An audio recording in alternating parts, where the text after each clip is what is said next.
কুড়িগ্রামে বেড়েছে ঠান্ডার প্রকোপ। হিমেল হাওয়া ও কুয়াশায় জনজীবনে নেমে এসেছে স্থবিরতা। এ বিষয়ে বিস্তারিত জানাতে যুক্ত হচ্ছেন সহকর্মী মোহাম্মদ জুয়েল রানা।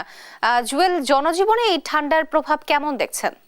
কুড়িগ্রামে কয়েকদিন ধরে কনকনে ঠান্ডার কারণে কিন্তু এখানকার যারা শ্রমজীবী মানুষ বা খেটে খাওয়া মানুষ রয়েছে তারা কিন্তু বিপাকে পড়েছে। বিশেষ করে রাত সন্ধ্যা থেকে পরের দিন সকাল পর্যন্ত কিন্তু কুয়াশা বৃষ্টির মতো রাতে ঝরতে থাকে, যার ফলে কিন্তু সন্ধ্যা থেকে সকাল পর্যন্ত কিন্তু ঠান্ডার যে তীব্রতা সেটি কিন্তু অনুভূত হচ্ছে বেশি করে। এছাড়াও কিন্তু যেহেতু বড় মৌসুম চলছে, এখানকার যারা কৃষক রয়েছে তারা কিন্তু বড় বীজতলা আসলে রোপণ করছে।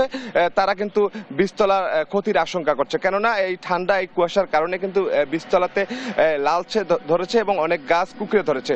এই মুহূর্তে একজন রয়েছেন এখানে, আমি যদি একটু জানতে চাই, একটু বলবেন আসলে কেমন ঠান্ডা দেখছেন কয়েকদিন ধরে? জি, এখান থেকে বেশ কয়েকদিন থেকে প্রচুর ঠান্ডার জন্য আমাদের কর্মের ব্যাঘাত ঘটতেছে, কাজ করতে পারতেছি না। এই জায়গা একটু সহযোগিতার জন্য যদি কেউ আগে এসে তাহলে এলাকার জন্য খুব গরিব মানুষের জন্য ভালো হবে।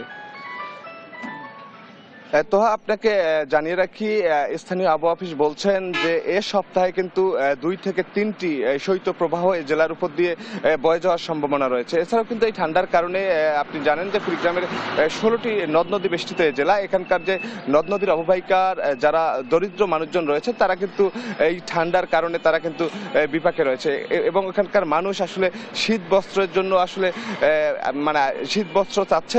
জরুরি ভিত্তিতে কিন্তু ওই এলাকাগুলোতে আসলে শীত বস্ত্র দরকার। এছাড়াও স্থানীয় প্রশাসনের সাথে কথা বলেছি, তারা বলছেন যে শীত বস্ত্রের জন্য 27 লাখ টাকা এবং 12,000 কম্বল জেলার 9 উপজেলায় বরাদ্দ দেওয়া হয়েছে। এটি কিন্তু অগ্রাধিকার ভিত্তিতে আসলে বিতরণ করা হবে। তোহা, আপনাকে ধন্যবাদ জুয়েল। কুড়িগ্রাম থেকে ঠান্ডার প্রভাব সম্বন্ধে জানাচ্ছিলেন আমাদের সহকর্মী জুয়েল রানা।